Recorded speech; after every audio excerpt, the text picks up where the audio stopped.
Welcome back to What Arty Noobs for General Disturbance. This is the Bat Châtillon 155-58. It's the Tier 10 French SPG.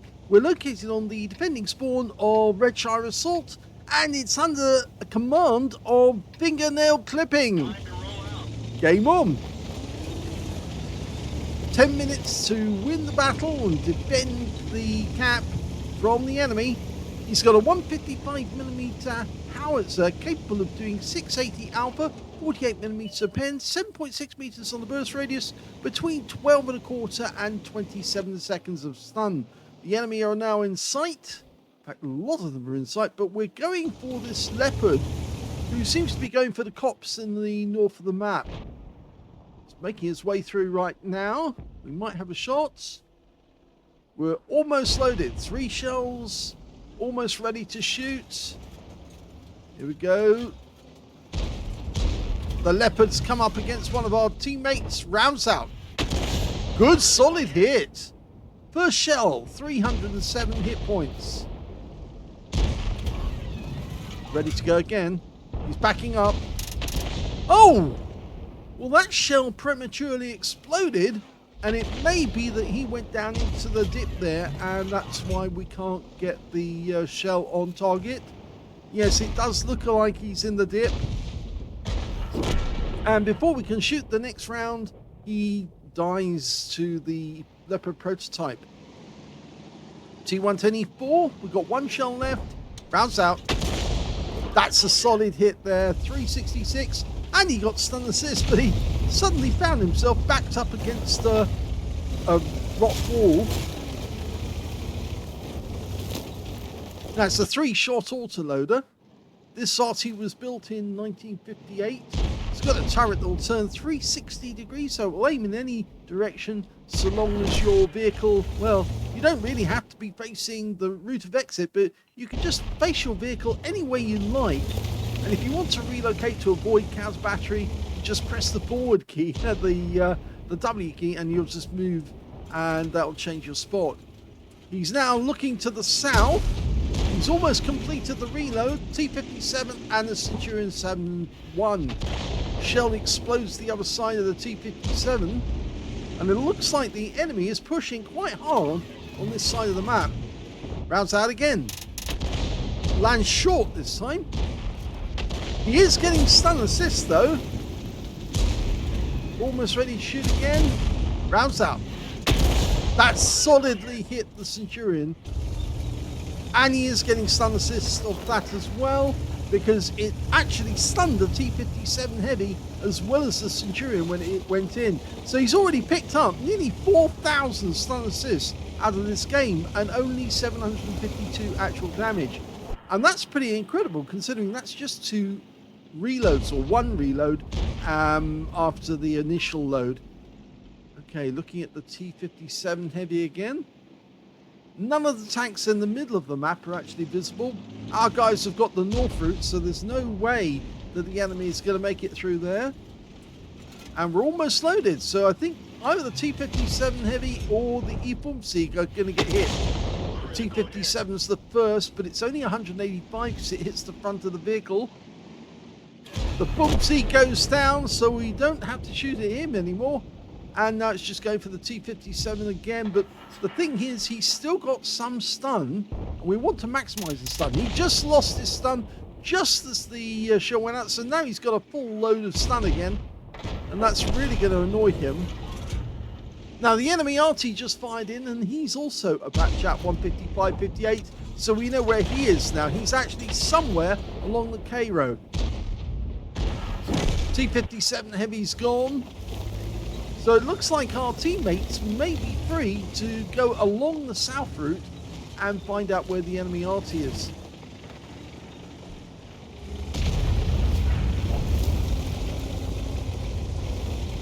We're 4 up on the enemy at the moment, so it looks comfortable for a fingernail clipping. He might get a victory here. AMX-30B makes his way up to the top of the hill, but pulls back down again. This is where it gets very difficult for the attackers because they need to be getting towards the cap. But the fact of the matter is that there's so many defenders around, it makes it difficult for them to move forward without getting hit. And you can see here, he's on the reverse slope of that hill. And because this Arty does have a very low trajectory, you're actually finding it impossible to get a solution. He's finally got a solution on the CC1 Mark II, gets a direct hit, picks up another 10 hit points, only 10. It hit the frontal armor. Now he's trying to find the solution again. Where did it go? He suddenly disappeared, that CC1 Mark II. And that's normally when you have to go back to the mini-map and say, where was he? But no, he's pulled back altogether. If you look at the hit point counter, you can see that we're nearly 4,000 hit points above the enemy now. And yes, that's virtually an impossible task with only 4 minutes 25 seconds left on the clock. We could try to get a shot off on that AMX-30B, but it's very difficult to if he goes up the hill. We have got another target that's in sight, but he's gone. The Skoda T50. And now we've got the 30B approaching the top of the hill. He's getting proximity spotted, I think, now. Probably by the Centurion Action 10. It's a tier 10 game with tier 9 tanks in it. Now, the problem for a fingernail clipping is he doesn't really have that many targets to aim for. And it might be easier for him to come out of the castle grounds and actually head up to the village and shoot from there at grid square C1, C2. That's a normal position. Some players like to go into the castle and stay in the castle because, of course, they've got those huge walls to protect them from enemy shells. But sometimes it just doesn't give you the angles of fire that you need. And he's spending an awful lot of time loaded, but nothing to shoot at. Okay, so we can see the 50 TP, but the walls of the castle are getting in the way now. We still haven't found the Arty to the south of the map either. And now he's thinking of poking out and moving down here. Normally, if an enemy tank gets spotted in this area, it's actually quite easy to get rid of them. But I don't think he's going to get spotted. In fact, the only target he can now reliably see is this Sharpview 204, who's right over the other side of the map. In fact, he had to change position in order to get a shell over there because the walls are in the way again. He can get a shell near the CC1 Mark II, and he really does need to get some stun. He fires it in, gets the stun. That helps, and he's got the rest of that one as stun assist. So 5,500 stun assist already, and he's still got a shell ready. There's only 2 enemies remaining. They're both down in the south. There's the T95, the Doom Turtle. Get some stun on him. That's it. Anything. Just get some stun. He's stopped. He's tracked. Go for it. Rounds out. Direct hit. Only 138, but it's the stun that counts at this point in the game. There is still an enemy Arty out there, and he is in reload, but I doubt that he's going to get a chance to shoot. Well, he got the rest of that T95 as stun assist for 474, and that just leaves the enemy Bat Chat 155-58. And we're into the last 2 minutes of the game, and I don't think he's going to last. I think, there he is. We're not loaded, so we can't get a shot. And there he's gone, and that is the end of the game.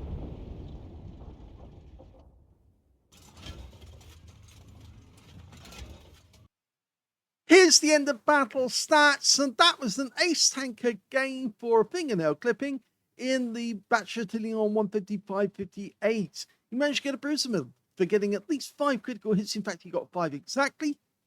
And he got a Confederate medal as well, hitting more of the enemy than anyone else in his team, at least 6 tanks, subsequently taken out by teammates. In fact, every tank he hit counted towards that total, because he didn't kill a single tank in the game. His win rate was only 900 out of that game, which isn't very good, because it means that he didn't do a lot of damage, but he did get a lot of stun assist out of it. So let's have a look at the team score. We can see the highest damage in the game actually went to the Strib 1030 on his team, who actually got a tank sniper, and he got 4,847 hit points. Second highest was the STB-1 with 3,607, and the third highest was the Doom Turtle on the enemy team, who managed 2,829. When it came to fingernail clipping, only 1,131, but that's why his win rate was so small. And when it came to the Strip 103B, by the way, he also got a Confederate out of that game. When it came to kills, we can see the highest number was the Strip 1030. He was also matched by the Leopard prototype, both got 3 kills each. The STB1, the Sharky G4, and the T110E3 all managed 2 kills as well. And of course, fingernail clipping didn't get any kills whatsoever. But at least he's got consolation knowing that only 4 players on the enemy team actually managed to get kills in that game. So not a lot of damage by the enemy. When it came to base XP, he's right up at the top again because, of course, all that stun assist. The Striv managed 1,085, mostly through actual damage, whereas fingernail clipping got 1,012, and they were the only 2 players to get over 1,000 base in the game, with the 3rd place going to the Object 257 with 933. He fired only 12 rounds, which technically is 3 reloads, or 2 reloads, and the original load that he put into the magazine. 3 reloads plus the original. Okay, 6 direct hits on the enemy, 11 splash damage, and 1,131 hit points, all of it at more than 300 meters. Damaged 6 of the enemy, didn't get any kills, but he got 6,366 hit points of stun assist off 11 stuns. So that's the sort of game that you always want to get because, of course, it almost guarantees an ace tanker. And this was an ace tanker game of just 12 shots. Masses of stun damage because he stunned the right tanks and his teammates then took care of the rest. On a free-to-play account, he actually made a profit of 38,076 credits from the game. He got 7 bonds because he was tier 10. And he also picked up 2,024 experience points out of that game as well. Now, fingernail clipping sent in 3 replays for the competition. And I got confused over which one was the best one for the competition. And what I selected, of course, was the Conqueror gun carriage game, because even though it was a loss, it was a fabulous game where he actually stayed alive all the way through the game, even when he was tussling with the enemy right at the very end. He stayed alive and still did damage to the enemy as a Conqueror gun carriage at that point. So that was a really worthy replay. In fact, other people have commented on it that he shows a lot of guts in that game. The second replay that we actually put up was the Malinovka one, and you might see that here. There we go. The Malinovka game was also ace tanker, bruiser, and a Confederate, but you'll see that the win rate was bigger on this one. Plus, of course, he hit more of the enemy on that game as well, because, of course, he wasn't blocked by the walls of the castle. And that's the main reason why I didn't select the Redshire game for the competition, because I thought, well, it's a lower win rate. He didn't get that many shots. He did get a massive amount of stun assists, but he wasn't hitting the enemy as such. He was letting his teammates hit the enemy, and he was just benefiting from the stun that he managed to get. So this was a better game, in my view, than the other one. You can see only 12 hits on that one. And if we actually, was that the original? Yes, that's the Redshire. So if we go to the Malinovka game, you can see he got only 9 hits on the enemy. Slightly less damage than the Redshire. But of course, look at that stun assist, 8,821. That was a huge score compared to the previous one, which was only in the 6,000s. This is in the 8,000s. And of course, look at what he actually got as well. He got Achievements Award as well as his tier 10 bonus. So he was really rocking it in this one. And the game only lasted 4 minutes, 52 seconds, which was, again, incredible. Basically, they just rolled over the top of the enemy. And you can see he even got more on the way of credits as well as XP. So a much better game on my view than the Redshire one. And that's why I originally selected the Malinovka game for the competition, because I thought, yeah, that really shows that he was doing real damage as well as stun assist, and much more than he got out of this game. So that's why the Redshire one, Fingernail Clipping thought it was going to be the Redshire one that was actually selected for the competition, but I did it that way because I wanted to present what I thought was the better game out of them. And obviously the Conqueror gun carriage game was the best one out of that bunch of all, and then the second one was the Malinovka. Anyway, yes, that's still a very good game, though, for the amount of stun assist he managed to get. And certainly shows you can actually probably get more stun assist if you move outside the castle grounds. You won't get all of those moments where you're actually sitting inside those castle walls and you can't shoot at the enemy because the walls are getting in the way. So you have to keep repositioning in order to get your shot on target. So I recommend going up to that village at C1 and C2 to shoot from. You might get spotted up there, but on the other hand, you actually do get free good angles on the enemy and easy shots depending on where the enemy is. But you don't get the walls of the castle getting in the way. Hope you enjoyed this replay. If you did, please give this video a like. Do subscribe to our channel. Leave a little comment down below because it feeds the algorithm. And thank you for watching.